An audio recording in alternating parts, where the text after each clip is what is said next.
Hello friends, आज हम लोग ऑटोमॉर्फिक नंबर का कोडिंग करेंगे। तो हम लोग का क्वेश्चन क्या बोल रहा है कि हम लोग को एक नंबर इनपुट कराना है और चेक करना है कि वो ऑटोमॉर्फिक है कि नहीं। ठीक है, अब ऑटोमॉर्फिक क्या नंबर क्या होता है, तो आइए पहले इसको समझ लेते हैं, फिर उसके बाद कोड करते हैं। तो ऑटोमॉर्फिक नंबर को हम लोग सर्कुलर नंबर भी बोलते हैं। ठीक है, इसका और एक नाम है। ऑटोमॉर्फिक नंबर वो नंबर होता है कि जब हम किसी नंबर को स्क्वायर करते हैं, ठीक है, स्क्वायर करने के बाद जो उसका रिज़ल्ट आता है उसके लास्ट में अगर वही नंबर प्रेजेंट हो तो हम उसको बोलते हैं ऑटोमॉर्फिक नंबर। फॉर एग्ज़ाम्पल, अगर आप एक नंबर लेते हो, जैसे कि ये 5 है, ठीक है, और 5 को अगर हम स्क्वायर करते हैं तो ये क्या होगा। 5 को स्क्वायर करने के बाद ये आ जाएगा मेरा 25 आ जाएगा। तो आप देखोगे कि जो नंबर हम लिए थे जिसका स्क्वायर किए और स्क्वायर होने के बाद उसके लास्ट में यही नंबर आ गया, तो हम क्या बोलेंगे, ये ऑटोमॉर्फिक नंबर है। ठीक है, उसी तरह से आप 76 के लिए भी देख सकते हैं कि 76 एक नंबर है और अगर हम उसको स्क्वायर करते हैं तो 76 को स्क्वायर करने से कितना आता है, ये आ जाएगा आपका 5 7 7 6। ठीक है, तो आप देख रहे हैं जो नंबर हम स्क्वायर किए, यानी 76 को, जो मेरा ओरिजिनल नंबर था, और स्क्वायर करने के बाद जो रिज़ल्ट आया उसके लास्ट में भी 76 है। ठीक है, अगर ऐसा हुआ तो क्या बोल देंगे हम इसको, ये ऑटोमॉर्फिक नंबर है। और अगर मान लो कोई और एक नंबर ले लो आप 8, ठीक है, और 8 का स्क्वायर करते हैं अगर हम लोग, तो ये क्या होगा, 8 8 जा 64, तो इसके लास्ट में तो 8 नहीं आया, ठीक है, जो हम लोग लिए थे, तो ये ऑटोमॉर्फिक नंबर नहीं हुआ। अभी हम लोग ऑटोमॉर्फिक नंबर तो समझ गए क्या होता है। अब इसका लॉजिक देखते हैं, क्योंकि जब हम लोग 1 डिजिट का नंबर स्क्वायर कर रहे थे देख रहे हैं 2 डिजिट का नंबर आ रहा है, जब 2 डिजिट का नंबर स्क्वायर कर रहे थे देख रहे हैं 4 डिजिट का आ रहा है, और ऐसे ये नंबर बढ़ता जाएगा, कभी 8 डिजिट का नंबर आ जाएगा, कभी 10 डिजिट का। तो हम लोग चेक कैसे करेंगे, तो आइए इसका लॉजिक समझते हैं। जैसे कि मान लीजिए ये 76 वाला नंबर है, मैं अभी स्क्वायर नहीं लिख रहा हूँ, वहाँ पे डायरेक्ट 76 लिख दे रहा हूँ, और ये है 5776। ठीक है, इसको स्क्वायर करने पे इतना आ रहा था। आप यहाँ पे एक चीज़ देखिए कि अगर हम इस नंबर का लास्ट डिजिट निकालें और इसके लास्ट डिजिट से कंपेयर करें, अगर ये दोनों बराबर है, ठीक है, और उसके बाद हम लास्ट के एक पहले वाला ये वाला निकालें और इसको इससे कंपेयर करें, तो हमको पता चल जाएगा कि ये ऑटोमॉर्फिक है कि नहीं। और आप जानते हैं कि लास्ट डिजिट कैसे निकालना है कोई भी नंबर का, हम लोग पिछले कई वीडियोस में देख चुके हैं उसको। तो हम लोग सिंपली क्या करते हैं, कोई भी नंबर का mod 10 कर देते हैं, ठीक है, उससे क्या होता है, हमारा लास्ट डिजिट निकल जाता है। अच्छा, लेकिन हम लोग यहाँ पे एक काम थोड़ा सा उल्टा करने वाले हैं। यहाँ पे हम इस नंबर का इक्वालिटी नहीं चेक करेंगे, हम चेक करेंगे कि ये दो नंबर जो है ये इक्वल नहीं है क्या।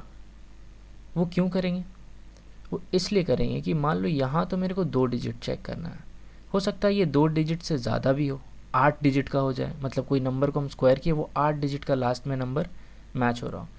तो हम लोग एक एक करके चेक करेंगे, ये मैच, अच्छा ये मैच हुआ, ये मैच नहीं हुआ, ये मैच हुआ, ऐसे करके हमको बहुत सारा चेक करना पड़ेगा।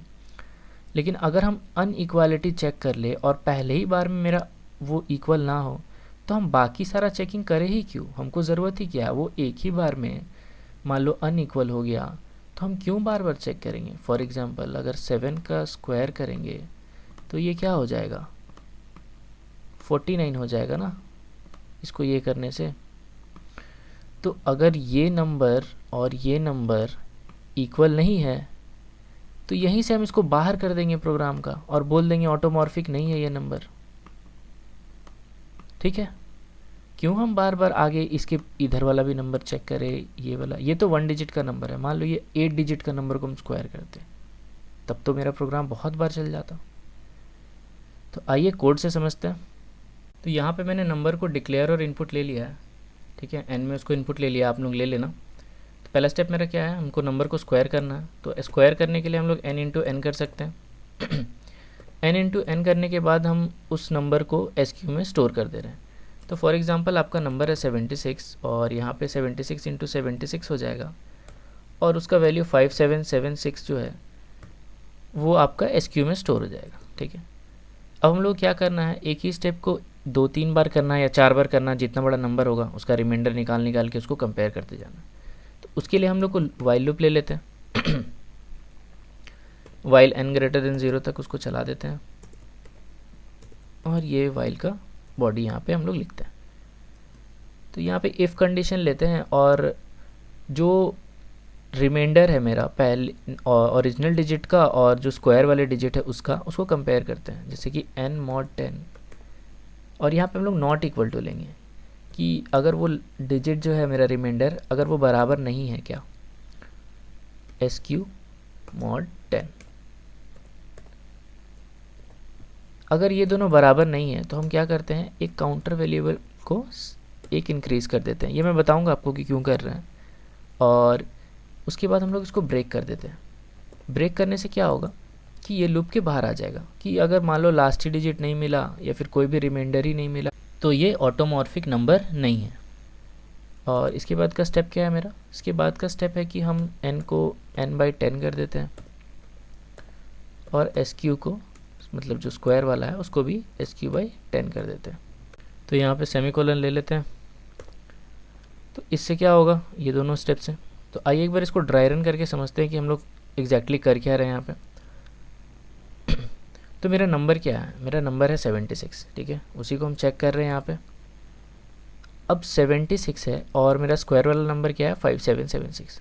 जब 76 का हम मॉड करेंगे 10 से तो मेरा वैल्यू क्या आएगा 6। ठीक है, और SQ का मॉड करेंगे 10 से तो भी मेरा यहाँ पे क्या होगा 6 आएगा रिमाइंडर। तो ये दोनों क्या हो गया, इक्वल हो गया। इक्वल हो गया तो ये कंडीशन फॉल्स हुआ और ये यहाँ आ जाएगा, इसके अंदर तो नहीं जाएगा। तो n/10 करेगा तो मेरा नंबर क्या है, नंबर है मेरा 76।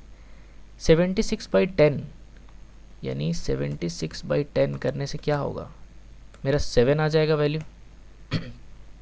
7 को हम फिर क्या कर रहे हैं, n में स्टोर कर दे रहे हैं। ठीक है, उसी तरह से मेरे को SQ का भी मॉड डिवाइड करना पड़ेगा 10 से, क्योंकि हम लोग अगर इसके एक पहले का ले रहे हैं डिजिट, जैसे 6 के पहले क्या है 7, तो इसके भी एक पहले का डिजिट को हमको निकालना होगा, तभी ना इन दोनों को हम मैच करेंगे। ठीक है, तो SQ का वैल्यू कितना है 5776। ठीक है, अगर हम 5776 को डिवाइड बाई 10 करते हैं तो कितना आ जाएगा मेरा 577 आ जाएगा। ठीक है, तो अब ये 577 को हमको SQ में स्टोर कर देना है। अब क्या हो गया, अब ये वैल्यू वाइल का क्या हो गया, मॉडिफाई हो गया 7 हो गया, आप देख सकते हैं यहाँ पे। और SQ का वैल्यू यहाँ पे आपको दिखाएंगे हम, तो 7 हो गया। ठीक है, और SQ का वैल्यू मॉडिफाई होके 577 हो गया। ठीक है, अब यहाँ पे n mod 10 करेंगे तो क्या होगा 7 mod 10 तो 7 ही हो जाएगा। ठीक है, और SQ mod 10, SQ का वैल्यू कितना है अभी, नया वैल्यू 577, इसका मॉड करेंगे 10 तो क्या होगा, इसका भी लास्ट डिजिट निकलेगा तो ये भी 7 हो जाएगा। इन दोनों को ये मैच करेगा। ठीक है, तो इक्वल हो गया, ये दोनों तो इक्वल हो गया, तो इसके अंदर नहीं आएगा, इसके अंदर नहीं आएगा तो कहाँ आएगा, यहाँ आएगा। तो अब यहाँ पे क्या होगा 7 डिवाइडेड बाई 10, 7 डिवाइडेड बाई 10 क्या हो जाएगा 0 हो जाएगा। ठीक है, और 577 डिवाइडेड बाई 10 क्या होगा, तो 577 डिवाइडेड बाई 10 कितना हो जाएगा, 577 को जो हम 10 से डिवाइड करेंगे तो मेरा 57 आ जाएगा। ठीक है, ये 57 SQ में स्टोर हो जाएगा। अब देखो फिर यहाँ से नीचे आए, यहाँ तक ये ब्रैकेट से फिर ये ऊपर जाएगा और n को चेक करेगा, n ग्रेटर देन 0, तो ये तो फॉल्स हो गया क्योंकि n का वैल्यू 0 है और 0 ग्रेटर देन 0 तो होगा नहीं। तो अगर ये फॉल्स हुआ तो क्या हो गया, ये बाहर आ गया, क्योंकि अब देखो n तो हम पूरा यूज़ कर लिए ना, 7 भी यूज़ कर लिए उसका 76 जो था और 6 भी यूज़ कर लिए, तो अब मेरे को आगे चेक करने का ज़रूरत नहीं है, इसीलिए हम लोग n तक ही रखे हैं। ठीक है, n को ही यहाँ पे कंडीशन पे सेट किया। अब हम जब सारा कुछ चेक कर लिए तो हम क्या करेंगे, यहाँ पे इफ़ कंडीशन लगाएंगे। ठीक है, अब इफ़ में कंडीशन क्या चेक करें, तो आइए यहाँ पे पहले सबसे पहले सारा वेरिएबल डिक्लेयर कर लेते हैं जो जो यूज़ किए हैं। n यूज़ किए हैं, फिर क्या यूज़ किए हैं, SQ को यूज़ किए हैं, SQ भी डिक्लेयर कर लो। और एक वेरिएबल हम जो बात कर रहे थे C को 0 इनिशियलाइज़ कर लेते हैं। अब C 0 क्यों किए, C0 इसलिए किए हैं कि अगर कहीं पे भी नंबर का मिसमैच हुआ कंपैरिजन में तो C को हम बढ़ा देंगे 1 से। तो अगर ये 1 हो गया C का वैल्यू तो हमको पता चल जाएगा कि ऑटोमॉर्फिक नंबर नहीं है। लेकिन अगर सारा डिजिट मैच हो गया तो ये इसके अंदर तो नहीं आएगा और C बढ़ेगा नहीं। C बढ़ेगा नहीं मतलब C 0 का 0 रह गया। और अगर C 0 का 0 रह गया तो हम क्या चेक करेंगे, अगर C 0 ही है तो उसको प्रिंट कर दो। क्या प्रिंट कर दो कि वो ऑटोमॉर्फिक नंबर है, ऑटोमॉर्फिक नंबर। और अगर 0 छोड़ के कुछ और वैल्यू है यानी कि 1 हो गया, इसका मतलब क्या है वो, इसका मतलब है कि वो ऑटोमॉर्फिक नंबर नहीं है।